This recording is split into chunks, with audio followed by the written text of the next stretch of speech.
Iznenadila sve. Vesna izjavila nešto zbog čega je Marija taksi zanemela. Vesna Rivas je večeras iznela svoj stav povodom učesnika koje podržava u vili.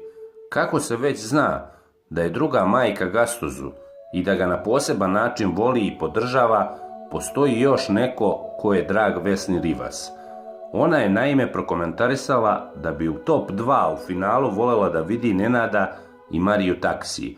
Ja ne krijem da podržavam Gastuza i da je on meni ovdje miljenik, ali pored njega u top 2 ulazi i moja pulenka Marija taksi.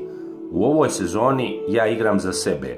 Biću uz Gastuza, ali je moj favorit i Marija taksi, rekla je Vesna.